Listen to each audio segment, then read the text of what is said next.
Here we are at the closing keynote of a wonderful event, and I again want to thank you all for being here, for being part of this conversation. It is my pleasure now to introduce to you a closing keynote speaker, Knapp. You can read his bio on the bio sheet, so I will not talk about that. You know, I had time to talk briefly to Chris, and he told me that he was going to tell us a story that ties it all together. So please help me to welcome to the stage, Knapp.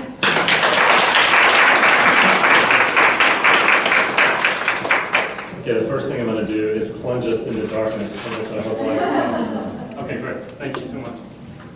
So, welcome everybody. I'm so honored to be here. I want to thank Mike and the University of St. Thomas for hosting this. And for those of you who are not familiar with the university, this is an extraordinary place from which amazing things have happened. So as you leave today, think about all that you've heard today and think about what we can do in terms of taking it forward. Some of you may know the story of Mr. and Mrs. DeMenil in the Menil collection next door. There was an art historian here named Jermaine McGaffey that was seminal in the creation and sort of inspiration for Mr. and Mrs. DeMenil to actually put the Menil collection in this neighborhood. Ms. McGaffey died very suddenly, and but Mr. and Mrs. DeMenil were involved with the university over many, many years. If you don't know the story about the Menils, they were extraordinary people. They came here from France, fleeing Hitler during World War II. Jewish family behind Schlumberger, if you know Schlumberger, not the jewelry company, but the oil and gas, which of course is global. It would have been so easy, if you can imagine Houston in 1943, I'm almost old enough to sort of remember what that looked like. It was in the middle of nowhere. And this couple arrives who were sort of like the Rothschilds, these landed people from Europe. And they could have just so easily built a moat around their house, built a palace, and just shut the world out. And instead of doing this, they went like this. And they embraced the city beyond imagination. And many people argue that because they left their homeland, and this has happened with a lot of people who have actually come to Houston, who often come kicking and screaming, and then you can't run them away, they actually turned the world upside down in the best of ways. They were among early adopters and leaders of the civil rights movement in Houston. They launched the Western Land Art movement, if you're familiar with that. They built the first public memorial to Martin Luther King. And some people argue that because they left their homeland and they came to a place that was, in many ways, the land of no rules, they were actually liberated from what was expected of them. And perhaps they would have done this work anyway, but some people argue that Houston and Texas, and I heard Kyle speak to Texas a few moments ago, and I'm going to reiterate that in just a minute. Very, very powerful stuff. So huge inspiration for me, so thank you.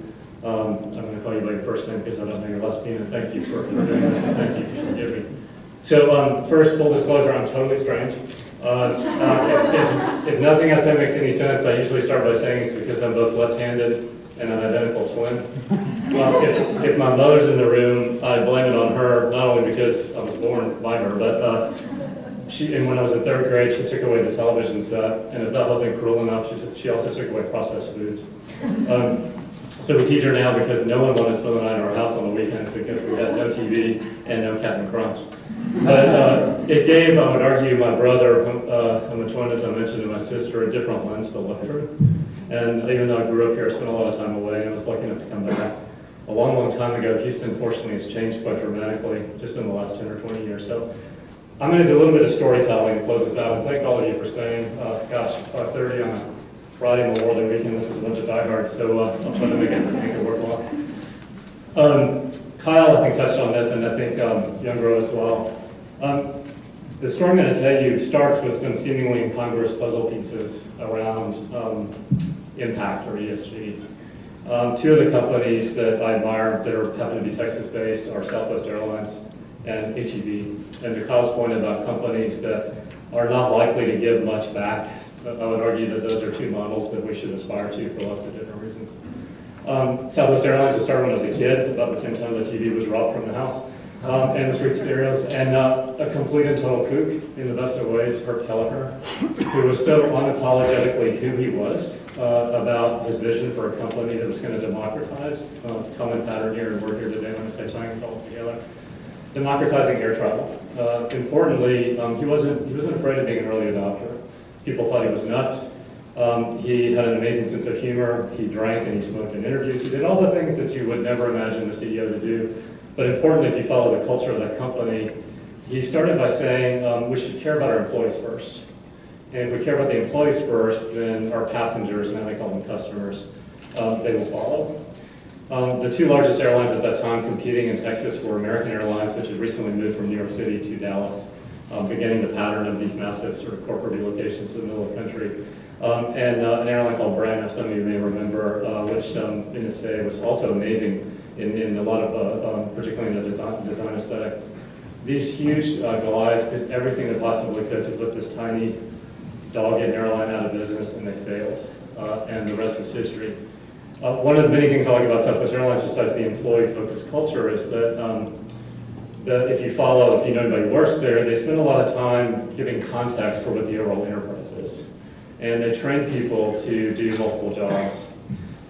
If you know the grocery store business, switching H-E-B, you probably know that it's razor thin in terms of its margins. H-E-B is one of the largest private sector employers in the country.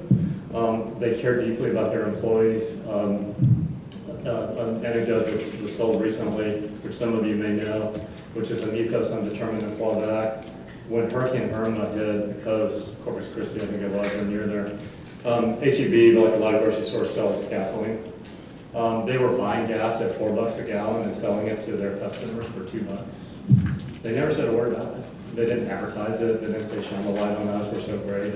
That's just, they weren't going to do that indefinitely, obviously, but there was a thought pattern behind that. I think is something that, it's also one of the largest independent grocery chains left. So these are businesses. These are run for profit.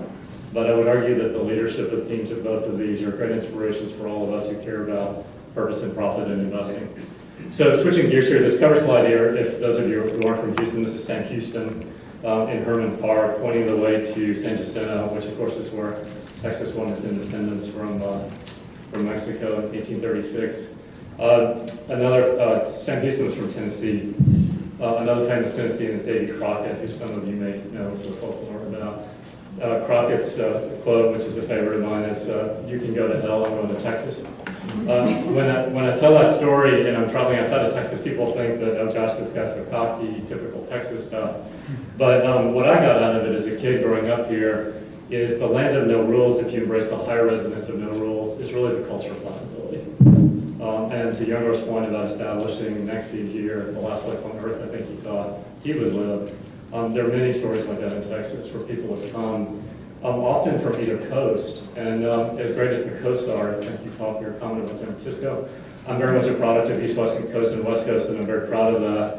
But there's so much in the middle of the country, there's not only so much work to be done, but I would argue that Texas offers a wonderful jumping off point to actually lead this industry in perhaps a counterintuitive way. So does anybody know who this extraordinary woman is? This is a photograph by Annie Leibovitz taken in Central Park, if you know the landscape there. And this is going to tie back to Texas. This is Elizabeth Barlow Rogers, who's, interestingly enough, or oddly enough, perhaps is from San Antonio, Texas. And she was the woman who was instrumental in the restoration of Central Park. So when I talk about tying the puzzle pieces together and saying I'm going to start with a seemingly incongruous puzzle piece about what does that have to do with impact investing, I'll make the case why I think these types of projects have everything to do with the underpinning of the fundamental building blocks of how we think about building communities and why they matter. So Betsy is a woman who grew up in San Antonio, left to go to college. She actually never lived as an adult in San Antonio back in Texas, but her parents, of course, were here, as were many family members. She was keenly interested in city leadership and the public sector sort of component of how you actually build better cities. If any of you know the history of New York, in 1977 or so was the blackout. Many people trace that event to really the nadir of really the decline not only of New York City, but largely of America. The lights went out literally, sort of like we just did now, but it was really, really dark if you ever look at photographs. Crime was horrible. The city was broke. It was bankrupt. Gerald Ford was president. There was this idea of like, is the federal government going to bail out arguably one of the it cities in the world? And the whole thing was a tragedy in every interpretation of the word. Central Park was falling apart. Central Park is really one of the most iconic public spaces in the world. It was created, interestingly, more or less during the Civil War in the United States, 1860-ish or so. To put it in context for those of you from Houston, Central Park, which of course seems enormous when you're in Manhattan, is about half the size of Memorial Park here in Houston. So that's just an interesting note to know. So Betsy, and I like to think it's because she was an incredibly independently minded woman from Texas, looked out her window, or which overlooks Central Park, and just thought, this is pathetic and unacceptable. And she rolled up her sleeves and said, we're going to do something about it. She started this campaign. I'm 57, I graduated college in 1984. Just about happened to be living in New York, and I saw this sort of unfold in front of me. She started this campaign of awareness, of course no technology, put these kiosks up around the city, really to get the city population to recognize why these civic spaces really matter. She called it You Gotta Have a Park. This is what it looked like, if any of you know the landscape. A complete, if you were the CEO of a company and your business portfolio looked like this, you'd be fired. But this, again, arguably the jewel in the crown of public spaces, certainly in the United States, was in this state of disrepair. This is what it looks like today. That's another example. So imagine, if you just think for a minute about what I call city building or community organizing, what can you expect from a population that grows up in something that looks like this? All right. So that's the question I ask myself a lot. This is what that same space looks like today. Interestingly, the Central Park Conservancy, as it's called, really launched this global moment of awareness about the power of public-private partnerships. So I'm going to bring it back to Texas again. One of the first significant public-private partnerships in the United States was the building of the Houston Ship Channel, which of course transformed the city. The storm of 1900 had happened in Galveston, really destroyed Galveston, and remains the worst natural disaster in U.S. history. About 10,000 people died. 1915, there was another storm, the combination of the opening of the ship channel, the invention of air conditioning, and frankly, just the sort of Houston and Texas sort of mentality about we're open for business, changed the complete dynamic, and I would argue created enormous prosperity in Houston, and certainly in Texas. So Central Park Conservancy, as are many of these organizations, we have a number in Houston I'll touch on briefly, are public-private partnerships. So what you're doing is you're bringing together public sector and private sector leadership around a common end goal. So sound familiar with some of the topics today here. We talked about philanthropy, endowments, foundations. I think the onus is on all of us to think about how we bring these puzzle pieces together towards an exponential outcome. So another Texas moment. The guy on the right has become, Betsy, by the way, was sort of, I stalked her for years. Finally found a way to meet her about 2000. Has become a huge mentor to me. The guy on the right, I just happened to land on a panel with in about 2001. At the Whitty Museum, which is in San Antonio. Who knew San Antonio has created these truly global game changers in the civic forum? The guy on the right is Robert Hammond. The fellow on the left is Joshua David. These are the co-founders of Highline. And again, I'm starting in New York, which some Texas people get grumpy about, but there's a reason here. Not only did these people come from Texas, which I think is really interesting, but they've actually set arguably a global standard how we think about what some people call placemaking. So these two guys met at a town hall meeting in Lower Manhattan. In around 98 or 99, the New York Times published an article saying, "City to tear down abandoned rail line." So the Highline sounds like a cannabis-infused amusement park ride, but it is in fact this amazing piece of infrastructure that was built just after the beginning of the 20th century to move freight between warehouses in Lower Manhattan. If you're familiar with the geography, go to the west side of Manhattan on 14th Street, right by the Hudson River, and then go up to about 34th Street. So the big geography, 14th, it was 20 blocks, it's about a mile. In any event, Robert was a guy from Texas and who had landed in New York working some sort of drab, at least in my opinion, management consulting job. And he thinks, I'll just go to this town hall meeting. These two guys meet, they didn't know each other, and looked and said, well, they can't do that. We should do something about it. So again, this sort of initiative of being an early adopter. And by the way, neither Betsy nor these two guys come from families of great affluence. This is really, really important. Because I think it's really easy to sit around and wait for the rich family in your city to make a difference. This is, in our world, in terms of collaboration, which is collection of the name, this is we all got to come together and figure out how to solve these problems in a very meaningful way. And there's a great power and influence in being able to do it that way.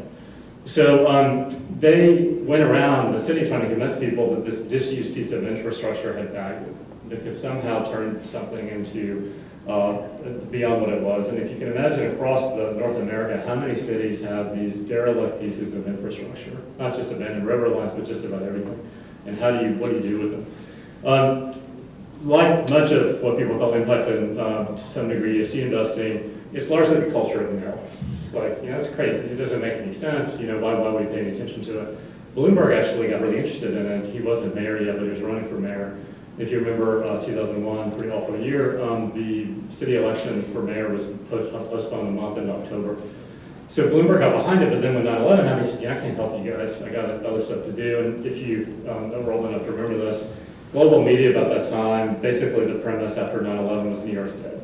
It's over for New York. It's just people are going to leave. Because of projects like the High Line, not only because of it, but the population of Manhattan doubled in the following 10 years. This is what it looked like. Snaking through, you can see how close it is to a number of neighboring buildings. This is what it looks like today. These guys pull teeth to get people to get behind it. And one of the overarching theses of what I call the city building talk is that families and individuals, forward-looking individuals and families are the ones who lead the way. No institution would touch this. The city said, again, Bloomberg said it's interesting, but we can't make it happen. But they approached Diane von Furstenberg and her husband, Barry Diller. Diane von Furstenberg, you may know, is a designer, and she actually had a manufacturing facility adjacent to the High Line, and they got their head around it. They wrote a check for $10 million, which was catalytic in the rebuilding the entire west side of Manhattan. Because this one project single-handedly has largely rebuilt the west side of Manhattan. This isn't all good, by the way, but because these guys had no idea what they were actually creating. They knew they were committed to creating this amazing space you see, intensely small, democratic. It's amazing if you walk on it, you're just about 2 floors above the ground, but it's a completely different experience of sort of floating through the city. And the largest real estate development in Manhattan history is now at the northern terminus of the High Line. It's called Hudson Yards. It's the most highly visited site in Manhattan. So, these guys unleashed really just an amazing project. This is, of course, what it looks like snaking through. One of the things these guys learned in the process through just dogged determination, at every turn the culture of no, but a few people saying yes. And again, as I'm sure many of you know, or at least my subjective view, most people really, I can use the language I usually don't, give a, until something touches them tangibly. And so when they actually see something, a tangible transformation, they get on board. And that goes back to Younger's point about Nexi, which I love, is that when people can sort of touch and feel something and sort of see that brewery or that experiential business is just thriving, people start to believe that this thing can actually be real. So you're really mobilizing an enormous population. In any event, this is what these guys learned is that a lot of the people who benefited so enormously from the building of the High Line didn't actually contribute to it at all. And they were really distressed by this because people just came around, and this is going to happen in opportunity zones. This came flip property. It was somebody else's heavy lifting, and they just came in really with no contribution whatsoever, and that really caused them a great deal of distress.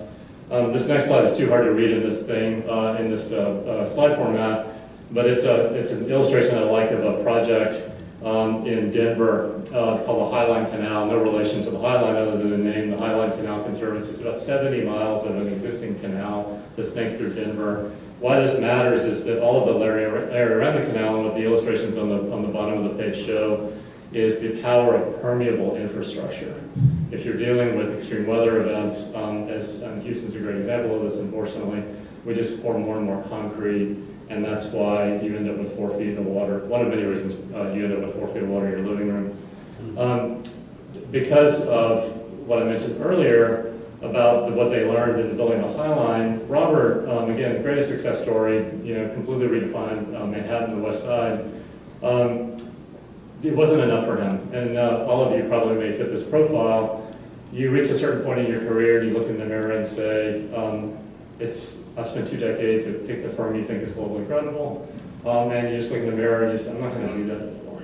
And it's not that you hate the firm necessarily, but it's like you've got a skill set now that you can actually do something quite meaningful with. So Robert set about to create something called the High Line Network, which is this consortium of these huge vision civic reimagination projects across the United States. So what we wanted to do was take what he learned at the High Line, which was, while we created this amazing space, we rebuilt the west side of Manhattan, we've attracted this incredible development, good or bad, on the north end. But what did we really do for the overall community? We actually pushed a lot of people out. And these guys didn't intend to do that, but because of the nature of the dynamic I just described, that's often what happened. So what would it be like if we actually created a community of lessons learned from the High Line, and we aggregated in this common pattern of this disused piece of infrastructure across the United States?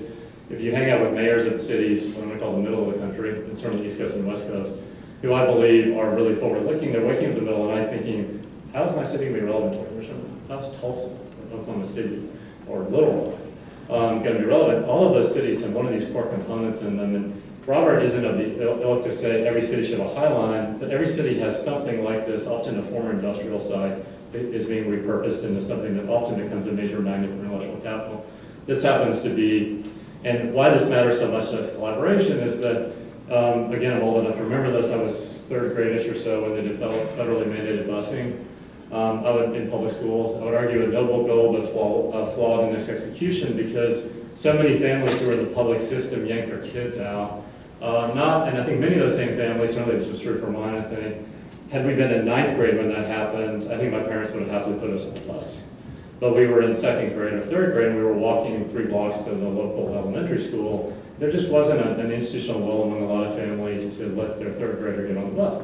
So what that meant is that a certain segment of society, largely influential and affluential people in the cities, and I'm not against private education, I'm a lucky product of it, but they started to disengage, if you will, from the public, if you think of public school, if many of you went to public school, even in River Oaks, where I grew up, at least not in a particularly dressed up part of it, Rivers Elementary, where I went, was full of tradespeople's kids, because in those days, it's very different now.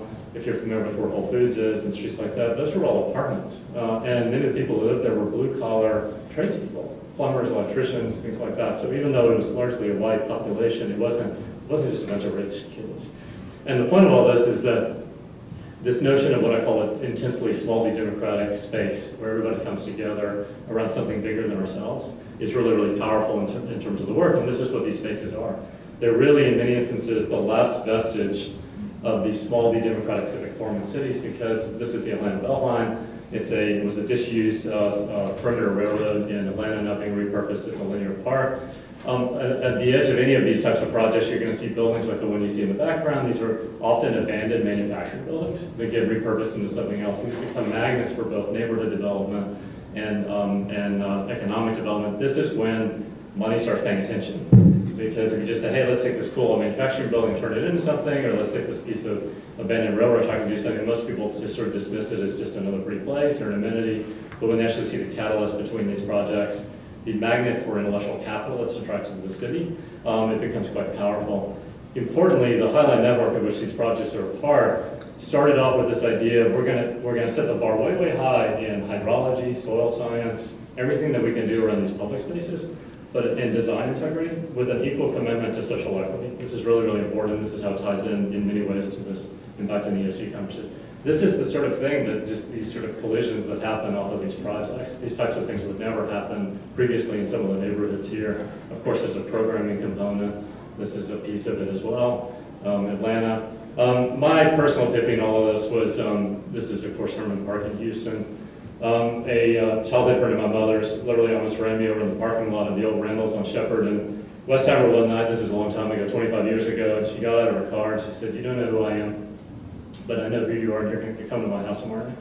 And it was to meet the people who, much like Betsy Rogers, who I started off with, had looked at Herman Park and just said, this is unbelievable.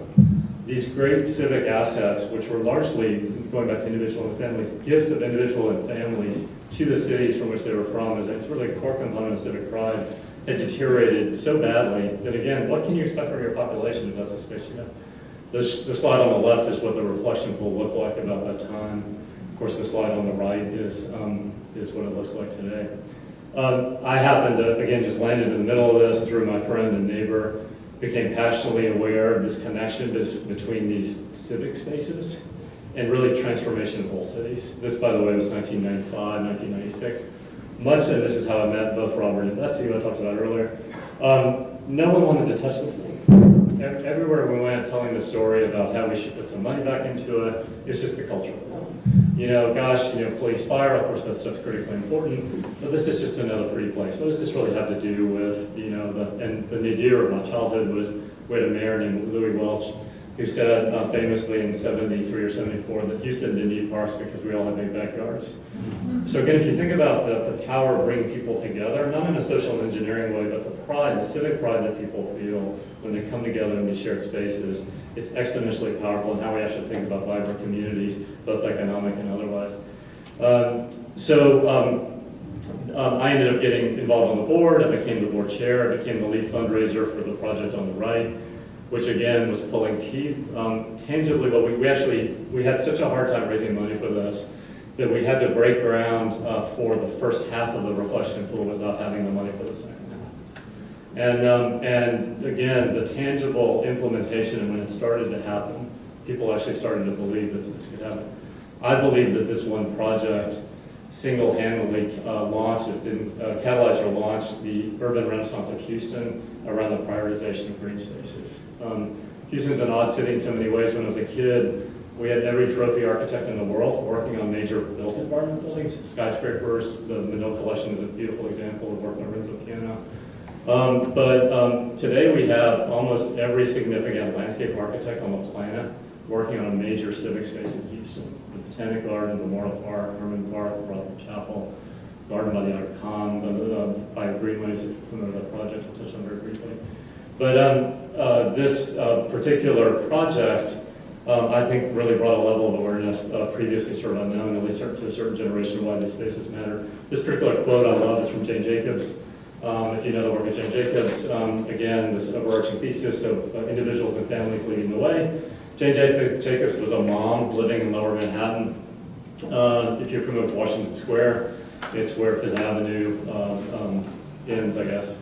And there was a fellow named Robert Moses, who was the city planning commissioner, very powerful position, who built Jones Beach and all the parkways on Long Island.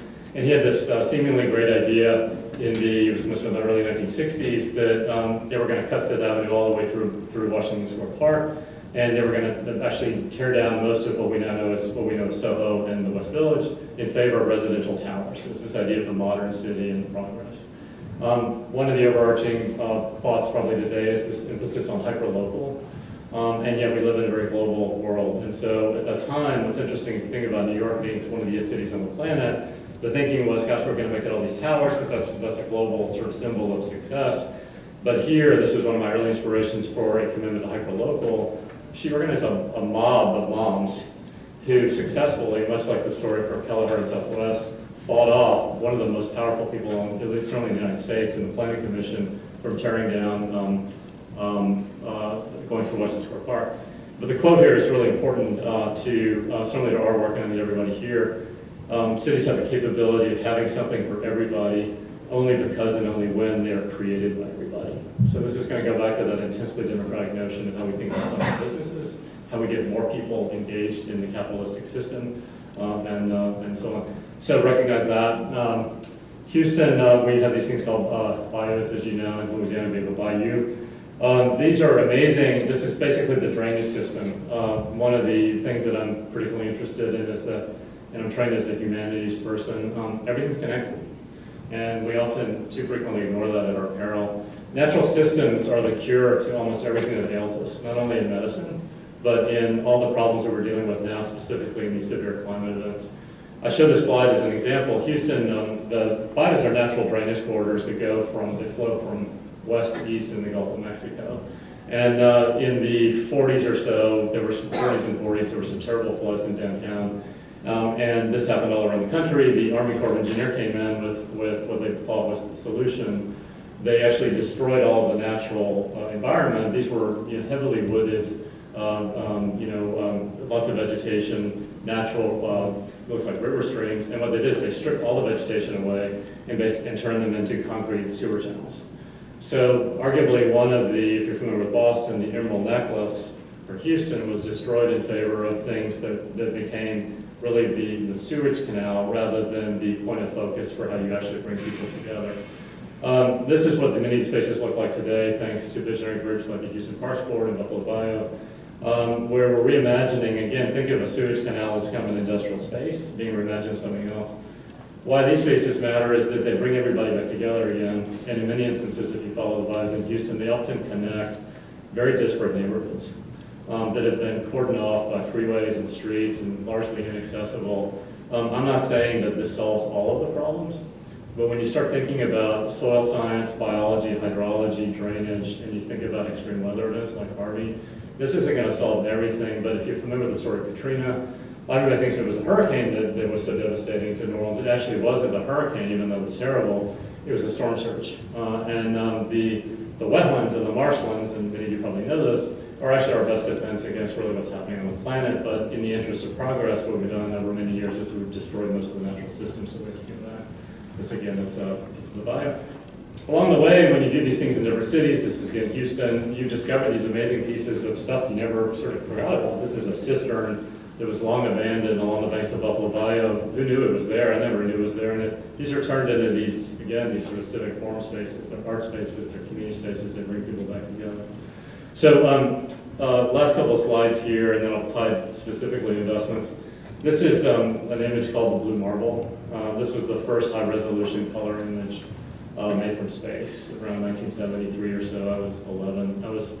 When I talked about the Mr. Mrs. Devenel cultural possibility and what Texas has meant to me specifically, everybody, when I travel, thinks, oh, you must have grown up with oil and gas. But curiously enough, that wasn't really my experience growing up here. My father and grandfather were what we would call community bankers, which really gets me into this whole thread of how we think about financing enterprises in a hyper-local way. But I was just obsessed with the space program. And in public school, which had like one TV, they would wheel it in, and we'd watch the rockets take off. And of course, the Johnson Space Center is not too far away. This one image launched the environmental movement, really. Certainly launched the EPA, which is important to remember that the EPA was formed in the Nixon administration. I mean, just think about that for a moment. Just a year or so before that, maybe it was about that year, the Cuyahoga River in Cleveland caught on fire. And we were just at this again, this sort of nadir point of like, what have we done? And yet there wasn't really a global awareness or really among the people who I think really could understand what needed to be done. The other thing that's important about this image to me is that if you follow what astronauts wrote or said once they got up into space, even many who were not arguably traditional in their religious background, it's like, oh my God, there is something so much bigger happening here, and what we have here is so incredibly precious. We have to do everything we can to keep it. Very briefly, my own personal history. I was lucky enough to get a job out of school. I went to work for this firm, which is the only surviving private bank in the U.S. Why this matters to me is that all my training was from Depression era, World War II, Greatest Generation mindsets. I had a lot of that in my family. No tolerance for shortcuts. There was no technology. It was all about critical thought, primary research, and importantly, taking the long view. I would argue that in the examples I gave earlier with Southwest and HEB, those are companies that are prioritized by leaders who take the long view in terms of a more holistic view of prosperity. Our collaboration as an entity is a partnership, this thesis of families leading the way. I thought when I got, and I'm trained, by the way, as a portfolio manager, my whole career, 34, 35 years, has been managing financial assets for individuals and families, often across multiple generations. I thought institutions, to Kyle's point earlier, would lead the way in all of this. Gosh, I look at the mission statement of a foundation or endowment or a college endowment, and I look at the upwelling of talent that's coming literally just from everywhere, some of the smartest people I've ever met. You've seen many of them today. And the answer is no. It's like, well, it's too small, or it doesn't fit this box, or that's just so, I can't say the word, messed up. So we thought, we'll switch gears here, and rather than going to institutions, what if we aggregated families across the United States around this common thread of investing in portfolios that, if you squint, don't look wildly different from what they've historically been invested in. This is really important, because if many of the ideas have been presented today, and I think one of the things I keep hearing is that it's really, really hard. This is hard work. It's really hard to sort of change people's minds. But what if you get arguably traditional investors in the shallow ones? What if you don't just shove them into the deep end and shove them off the cliff? And by that I mean, what's interesting is if you look at the wealth of families across the United States, it's in the trillions of dollars. And if you follow the macro pattern of the shift in wealth from senior generation to next generation, some people estimate that to be about $40 trillion. It's the biggest in history. We're arguably the richest we've been in recorded history, and yet we're not really solving for all of the problems using financial markets in the way that we could. So our big what if is, what if you could take senior generation money, which is largely invested in blue chip stocks, and show a family a portfolio that doesn't give the senior generation a stroke, but actually is way, way underinvested in traditional extractive companies. Just, you don't go in and say, I want to make you fossil fuel free, because you're probably going to go nowhere in a lot of places. You just show them a portfolio that, forgive me, is kicking ass in terms of performance, but it just happens to be completely almost uninvested in extractive companies.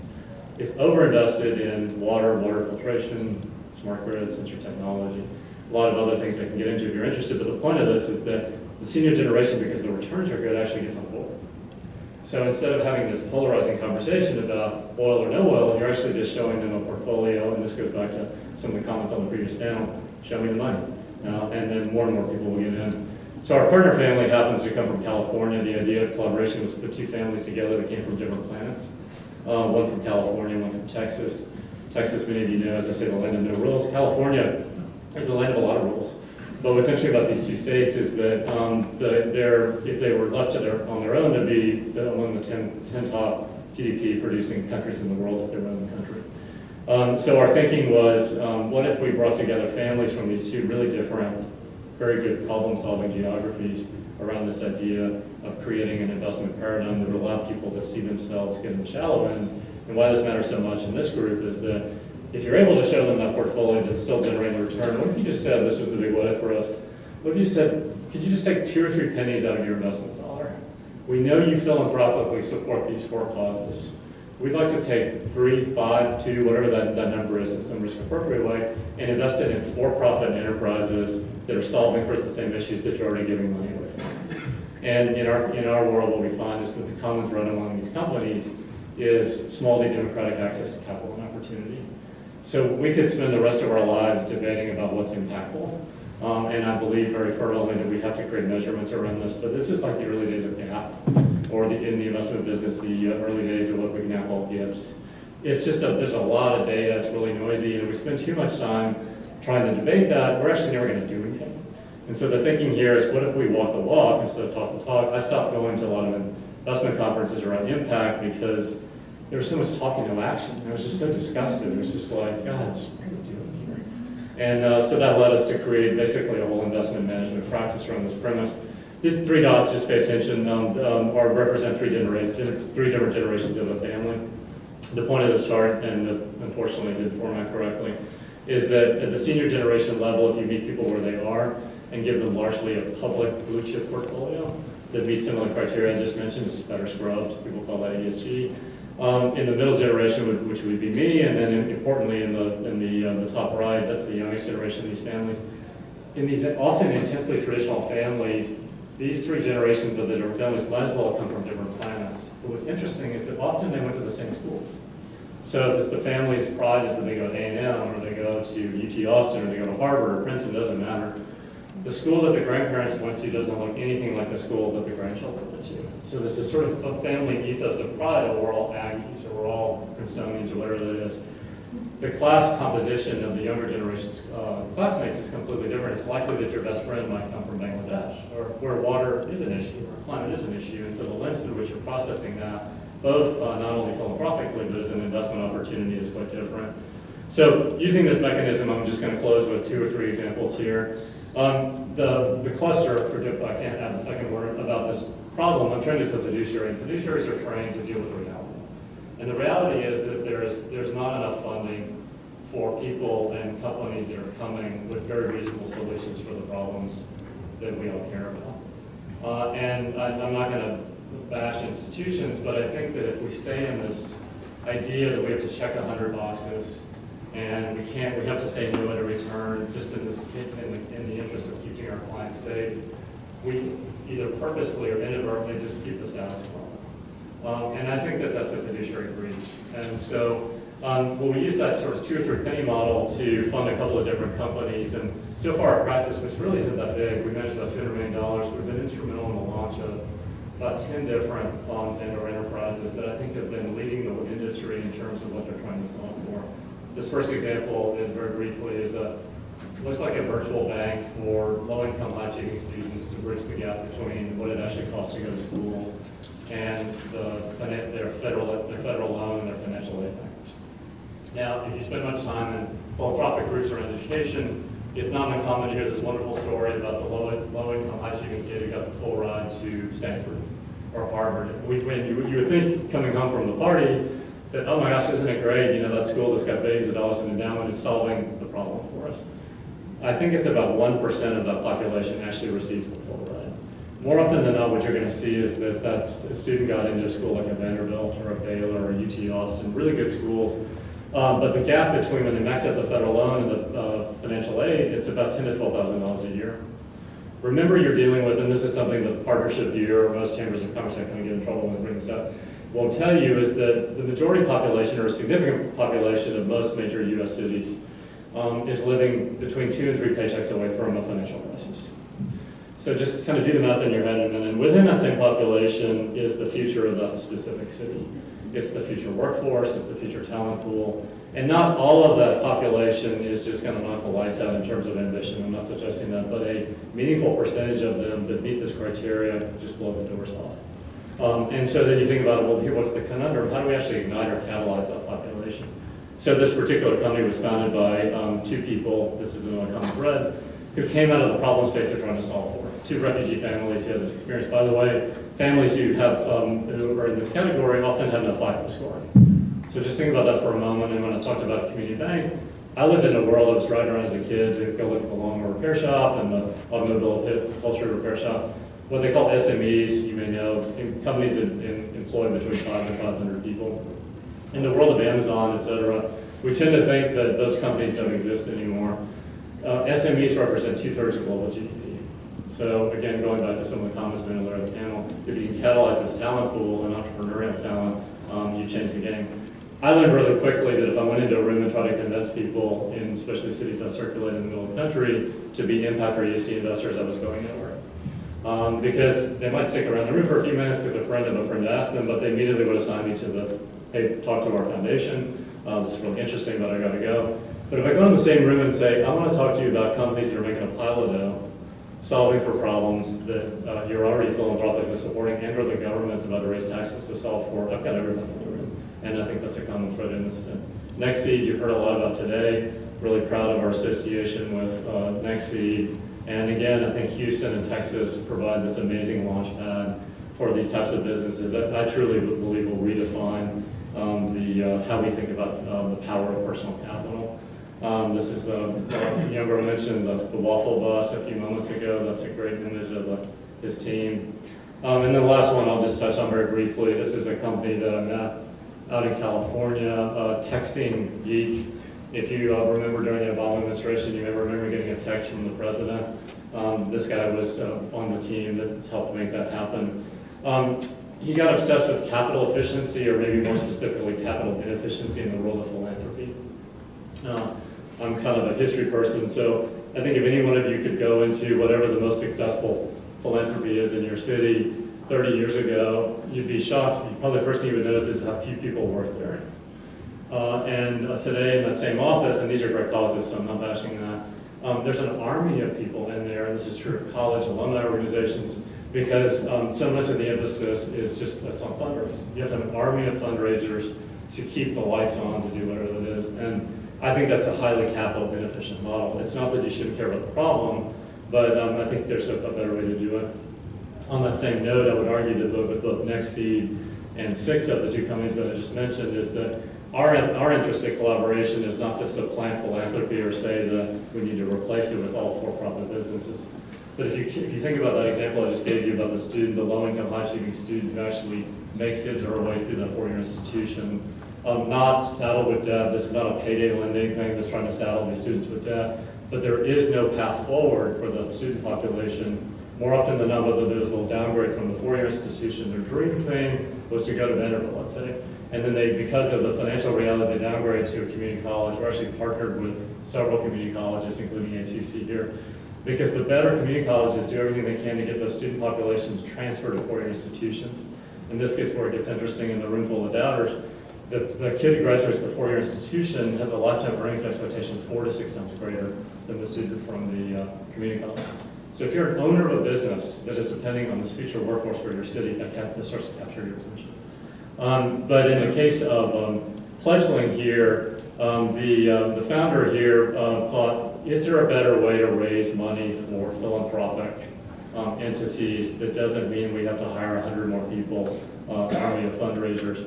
And this one, just really quickly as an example, this is a company that just started a couple of years ago, generating zero, and that generates between $500,000 and $1 million per month in contributions to 501c3s. And the way they've done it is multifold. The one example I'll give you that's really easy for me anyway. You all get invites from Evite and come to somebody's birthday party. And it's not uncommon for someone to say, in lieu of gifts, please consider making a contribution to, say, Herman Park Conservancy. The reality is we get those invitations, even though they're digital, and we're well-intended, and yes, we wanted to write that check to Herman Park Conservancy, but we got busy, and gosh, writing a check or mailing it, which if anybody does that anymore, even just getting online, it's a pain in the ass. People just don't do it. And so what happens is that well-intended as it is, the contributions don't actually happen. So this basically, you get the invite, much like a NextSeed account, you just double-click. Within 30 seconds, you've made a contribution to that entity, tax forms, et cetera, are filed. So it's become a very powerful tool if you think about using digital technology to solve for raising funds for credible nonprofits. I'm not talking about any nonprofit. It's become quite powerful. So I'll close with this. Most of you probably know who this is, if anybody does. There's a street here. This is the only reason many people know this name, is there's a street that goes from 59 to the airport called Will Clayton Parkway. I believe Will Clayton is one of the uncelebrated heroes of the planet in many ways. Interestingly enough, himself a Houstonian. Like many people, Mr. Clayton came here from somewhere else. He was raised in Mississippi. He had an 8th grade education, landed here in 1913. He was a globalist. He built what became the world's largest cotton trading company. It was called Anderson Clayton. Many people know the name because his more perhaps famous brother-in-law was M.D. Anderson. But why the story is so relevant to me today is that Mr. Clayton is recognized as the author of the Marshall Plan. And if you think about, this history, the Marshall Plan was rebuilt the planet post-World War II using what I call Western-style capitalism. So I'll close by saying that I think all the tools are in front of us to take Western-style capitalism to the 21st century with a primary emphasis on engagement, inclusivity, and agency, but also recognizing that we have to meet the world where it is. And we have to be showing products or strategies that allow people who actually control that money to see their way forward. So thank you all.